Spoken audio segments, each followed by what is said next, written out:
Chapter 14. The Struggle for Social Equality. The struggle for political freedom was important in the development of modern India. This struggle was based on the broad philosophy of man's emancipation.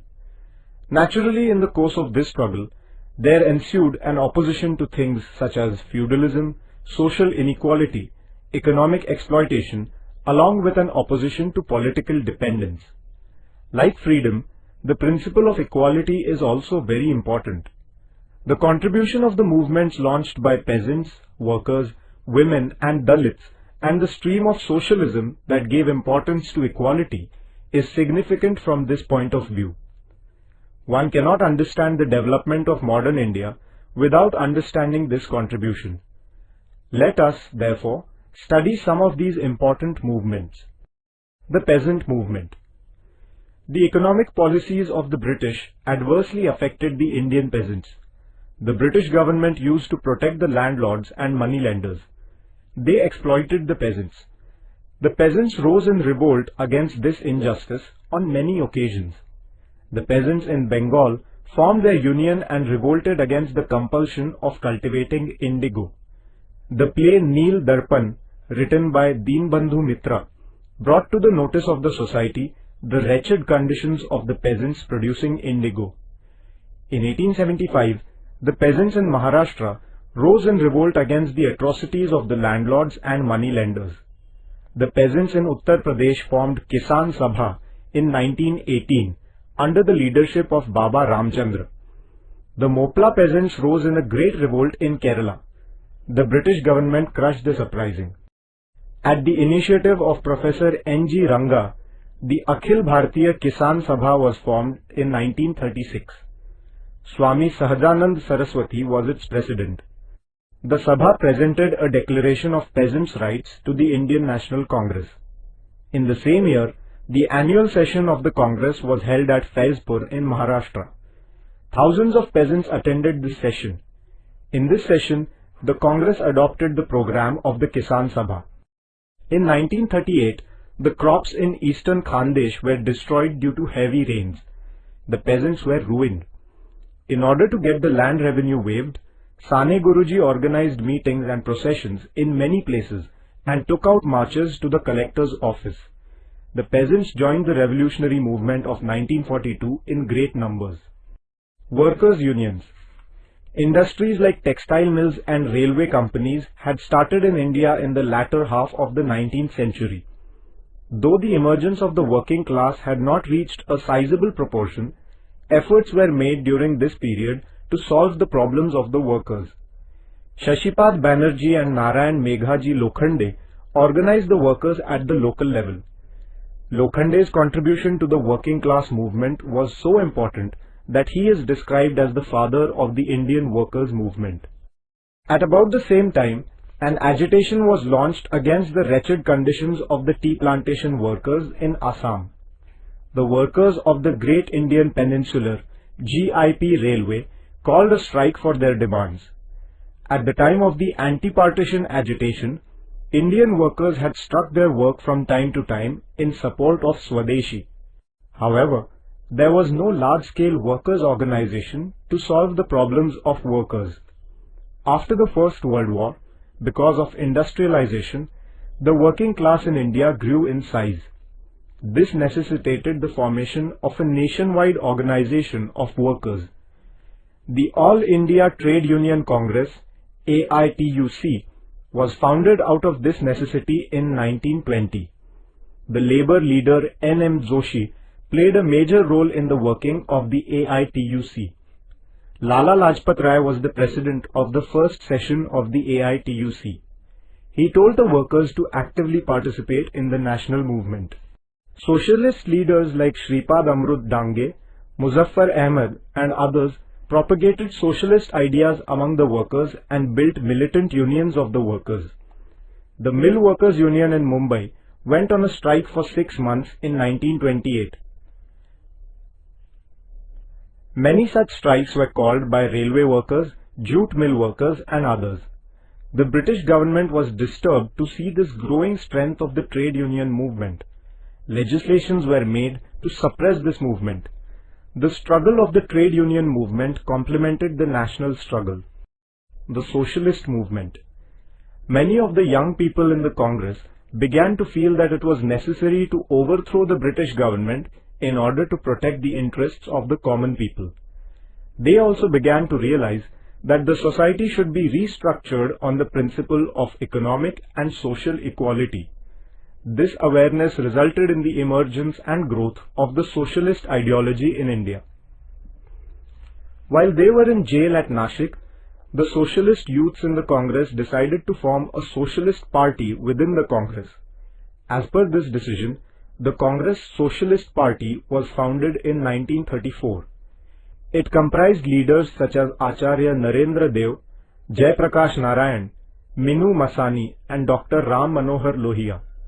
The Quit India movement of 1942 was spearheaded by these young socialists. Indians began to get familiar to Karl Marx and his communism. Lokmanya Tilak had written an article about Marx as long ago as 1881.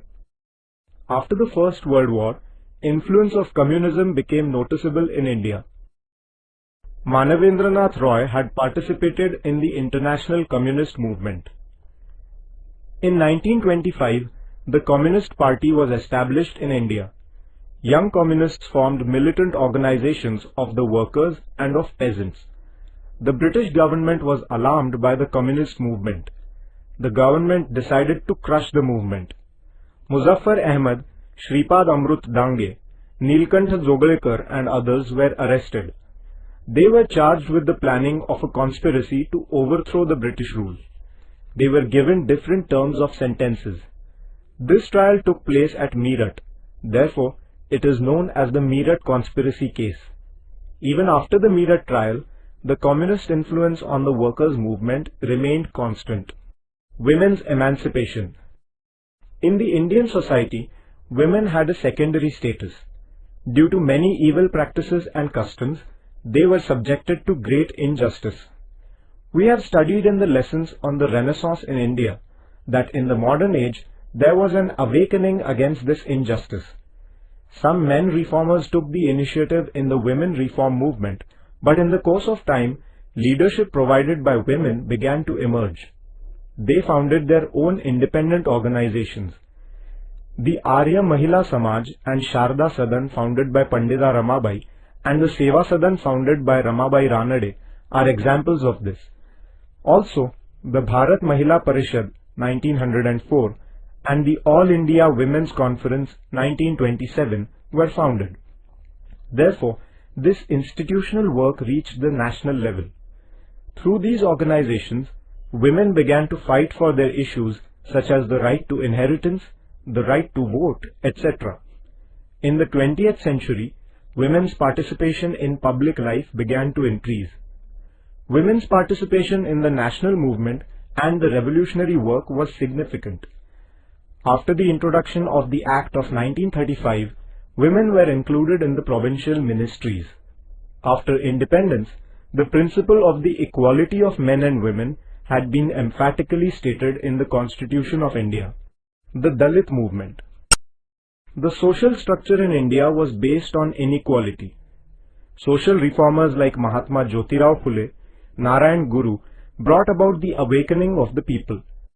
Following the teachings of Mahatma Phule, Gopal Baba Walangkar and Shivram Janba Kamble worked for the eradication of untouchability.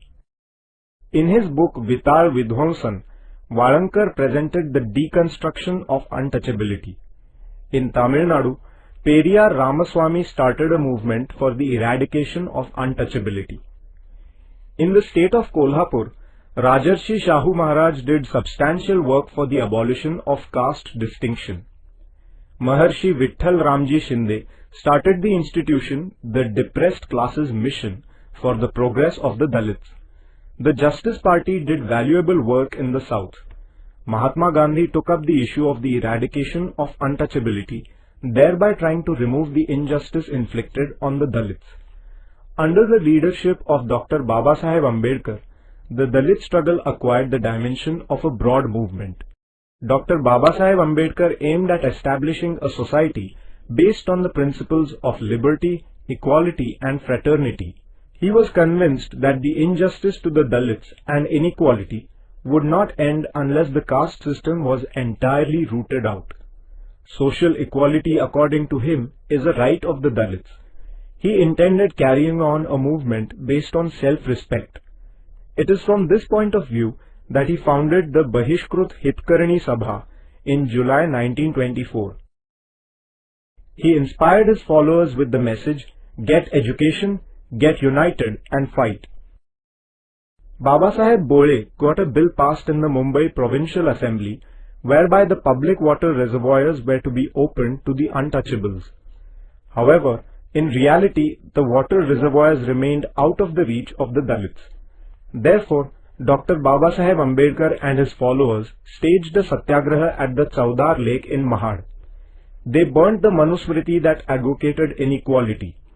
He started a satyagraha in 1930 for the entry of the Dalits into the Kalaram temple at Nashik. Karmavir Dada Saheb Gaikwad led this satyagraha.